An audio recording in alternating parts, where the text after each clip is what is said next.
Bonjour. Alors avant de terminer le cycle de Jacob, parce qu'on arrive peu à peu à la fin, il faut bien vous dire que maintenant on va un peu tomber dans les petites histoires, mais il ne faudrait pas pour autant les négliger, les mépriser, parce que il faut bien se dire que même si quelque part ça peut choquer un petit peu les honnêtes gens, vous savez, ceux qui pensent que les héros de la Bible devraient être absolument lisses, absolument sans défaut, il faut bien se dire que ce genre de héros n'existe pas. Il y a toujours une face sombre, et toute la question de la Bible, c'est de nous demander, mais qu'est-ce que toi tu vas faire de cette face sombre, hein? Dans ta vie de tous les jours, qu'est-ce que tu fais de ta face sombre? Parce que si tu regardes les patriarches, eh bien, eux, ils ne l'ont pas caché, hein. Et ce que nous dit la Bible, à travers toutes ces histoires-là, c'est que tout doit pouvoir venir à la lumière. Et c'est ce que vous allez lire. C'est-à-dire que dans le fond, c'est ça, la véritable honnêteté. Les seuls vraiment qui soient honnêtes dans tous ces textes que nous allons lire maintenant, eh bien dans le fond c'est Dieu, parce que Dieu met tout en lumière. Et puis c'est l'écrivain, parce que l'écrivain, lui, ne cache rien. Et c'est dans le fond, c'est ça, être inspiré, hein. On n'est pas dans le cadre d'un grand un romancier qui écrit avec les héros qui vont toujours gagner. Non, il y a du suspense, on ne sait pas très très bien qui va gagner dans tous ces combats. Et c'est ça, l'inspiration de la Bible, hein. Ça n'a rien à voir avec le Coran, ça n'a rien à voir avec des livres de sagesse qui vous donnent des grands principes. Non, là, être inspiré, c'est tout prendre et puis peu à peu essayer de voir comment tout cela est mis en lumière. Et donc, l'écrivain va tout dire et il ne va rien cacher de ce qu'on pourrait appeler la rugosité de la vie des patriarches. Ni Dieu ni l'écrivain ne regardent les personnages de haut, un petit peu comme nous, hein. On a quand même tendance à juger toutes les générations qui nous ont précédés en disant ouais mais eux ils ont fait ça mais moi non, faut pas rigoler, hein. Euh, donc encore une fois, ni Dieu ni l'écrivain ne regardent des personnages de haut, au contraire, ces personnages ils nous disent qu'ils ne sont ni meilleurs ni pires que nous. Vous allez voir que leurs batailles sont quand même assez rudes, c'est violent. Et les succès, oh, ils sont quand même un peu dérisoires, en tout cas ils sont précaires. Mais c'est comme pour vous et comme pour moi, hein. Alors, il n'empêche que c'est avec eux, et donc avec nous, que Dieu fait l'histoire. Et c'est là, dans le fond, ce qui constitue la véritable promesse. Non pas un privilège qui nous serait conféré, mais l'assurance qu'au milieu de tous les combats de la vie, de tous les combats des patriarches, donc, Dieu est fidèle. Même avec les filous. Et j'ai presque envie de dire, surtout avec les filous, à partir du moment où ils ne cachent pas ce qu'ils sont. Parce que vous voyez, dans le fond, c'est ça le péché.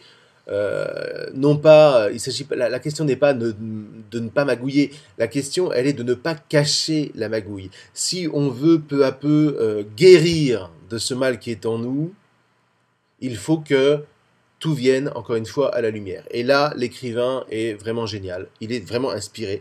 C'est-à-dire qu'il ne cache rien. Et ce qu'il retient, et qu'il veut laisser transparaître, c'est que Jacob a la niaque. Et c'est tout. Et l'expérience de l'écrivain, c'est que Dieu aime ceux qui ont la niaque.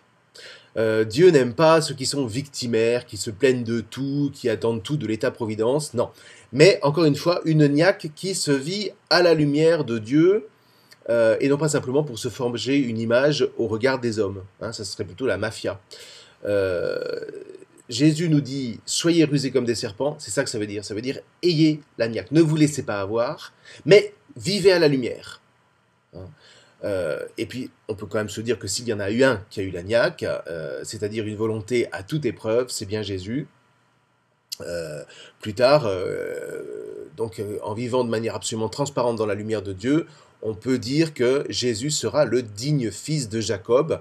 Il est comme l'accomplissement parfait de cette figure. Donc voilà, on va trouver des petites histoires, encore une fois, mais ne les méprisons pas. À travers elles se décèle une grande histoire, qui est l'histoire de Dieu avec nous. Donc, on retrouve Jacob. Jacob a passé 14 ans d'esclavage auprès de son double beau-père. Rappelez-vous qu'il a épousé Léa et Rachel, dont il a eu pour l'instant 11 fils et une fille. Il y en a un dernier qui va venir dans pas longtemps. En tout cas, c'est ce que nous raconte la première partie du chapitre 30, et tout n'est pas simple, hein, parce que Rachel, qui est stérile, évidemment, encore une fois, elle a son côté sombre, et elle va jalouser Léa. Et puis en même temps, c'est une femme de tempérament, elle a du feu, elle dit donne-moi, elle dit à Jacob, donne-moi des enfants ou je meurs. Parce que, comme nous dit Rachi, bah oui, bah, celui qui n'a pas d'enfant, bah, il est en gros comme un mort parce qu'il n'a pas de descendance. Alors Jacob s'enflamme contre Rachel, querelle de couple. Est-ce que je suis à la place de Dieu? Oula! Oula, petit Jacob, décidément, t'as encore beaucoup de choses à apprendre. Où est donc ton grand-père, là? Où est l'intercesseur qui a appris de Dieu que sa prière avait du prix à ses yeux, et que le rôle du patriarche, c'est précisément d'intercéder quand il rencontre une souffrance ou une douleur.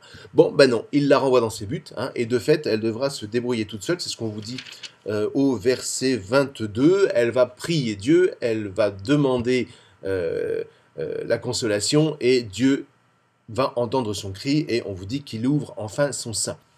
Alors toujours est-il que enfin elle a son premier garçon qui s'appelle Joseph, et puis dans la dynamique de cette naissance, eh bien Jacob va voir son beau-père et il lui dit allez, laisse-moi partir chez moi, dans ma terre, donne-moi mes femmes et mes enfants. Je ne te demande rien, je ne te demande pas de salaire sur les 14 années que j'ai passées avec toi.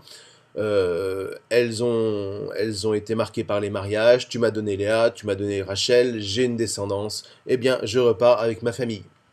Sauf que Laban, c'est bien parce qu'il a été averti. Alors Laban, lui, il pratique la magie, il pratique, voilà, il est avec les esprits, comme ça se faisait à l'époque. C'est pas un fils d'Abraham, il n'a pas eu cette expérience-là, donc lui, il fait ce qu'il connaît.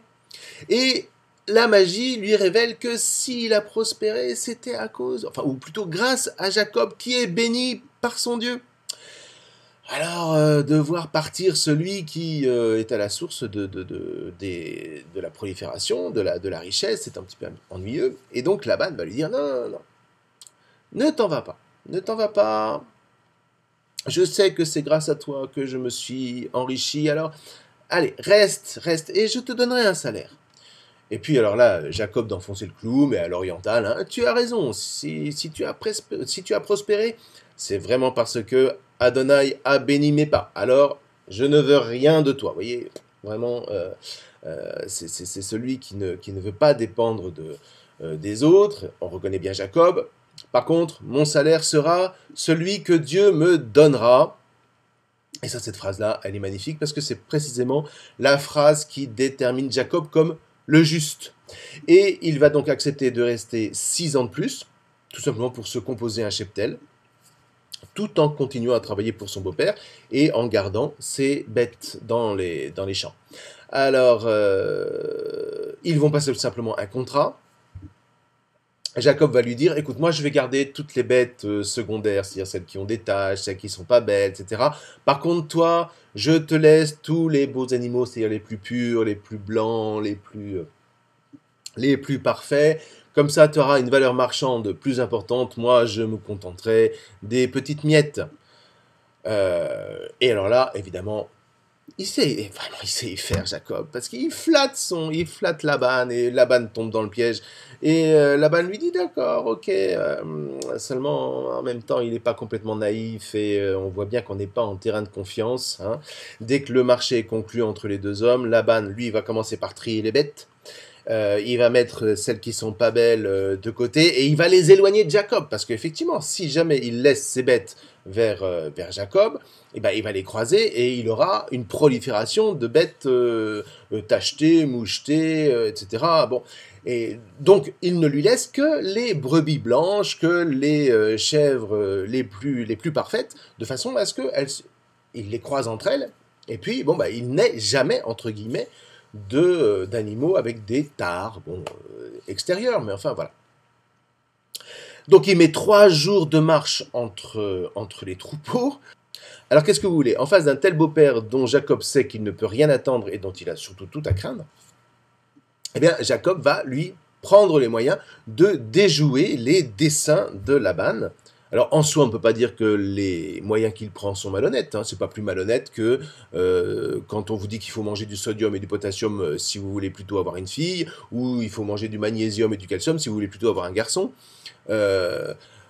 On n'est pas dans l'ordre non plus des manipulations génétiques, hein, disons que avec tout ce qu'il va faire en faisant regarder les bêtes des branches de platane, des branches de peuplier, etc., etc., les rabbins ont une expression que j'aime assez, et qui dit, parce qu'ils disent que Jacob se rend disponible au miracle. Et ça, c'est une idée que je trouve extrêmement intéressante, parce que là, vous avez, Jacob n'est pas attentiste, si vous voulez, c'est un bosseur. Et il va récolter tout simplement le fruit de son travail. Et les rabbins aiment dire que, ben oui, il suffit pas de prier hein, pour s'assurer la bénédiction de Dieu. Le plus souvent, la bénédiction est donnée à celui qui renonce à attendre passivement le miracle, mais qui préfère collaborer à la bénédiction par son courage, par son effort, par son travail personnel. Et encore une fois, Jacob a la niaque, hein, et le bon Dieu aime ça, et toute cette histoire en est l'illustration parfaite. Bref. Alors, il fait regarder des baguettes fraîches de peuplier, d'amandier, de platane, parce que c'était censé faire que les brebis donnaient des petits bariolés avec des faux sur la peau. Bon, enfin, on ne sait pas trop exactement ce qui se passe, mais ça a l'air de marcher, puisque on vous dit à un moment que Jacob s'enrichit prodigieusement, on vous dit ça au verset 40. Et alors le Talmud comptera carrément 600 000 têtes de bétail, c'est absolument considérable. Mais c'est le signe de la bénédiction de Dieu qui préserve le juste des malversations des impies. Parce que Laban reste quand même un sacré exploiteur. Et qu'est-ce que vous voulez, dans l'ancien temps, il faut survivre, hein, on n'a pas de relais de la justice, on ne peut pas porter plainte, on ne peut pas, etc. Donc, il faut être rusé. En même temps, encore une fois, rester dans la lumière. Mais on est absolument convaincu d'une chose, c'est que si ce que l'on fait marche, a du succès, c'est que Dieu bénit. Alors c'est une vision un peu simpliste de la relation de Dieu à l'élu, mais enfin, malgré tout, il faut bien partir de quelque part. Alors la notion va être revisitée hein, quand même. Quand on en sera au livre de Job, on va bien voir que le juste n'est pas forcément celui qui est béni comme il l'espérait. Enfin, pour l'instant, on n'en est pas là, il faut bien commencer quelque part.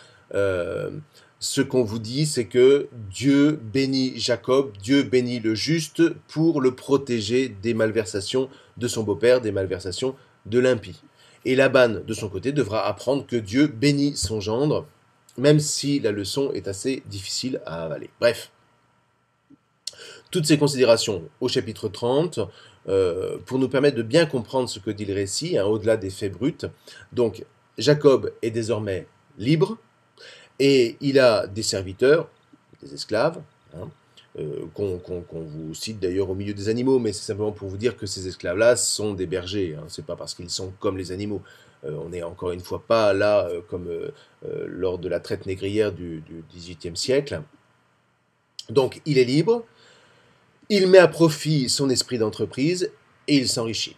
Il a la niaque, il est volontaire, il sait ce qu'il veut et il prend les moyens pour cela. Sauf évidemment que, comme toujours, eh bien, quand quelqu'un a la niaque, quand quelqu'un réussit, eh bien, il suscite la jalousie, et cette fois-ci, c'est la jalousie de ses beaux-frères. La situation va continuer à se tendre et il va falloir envisager vraiment de fuir.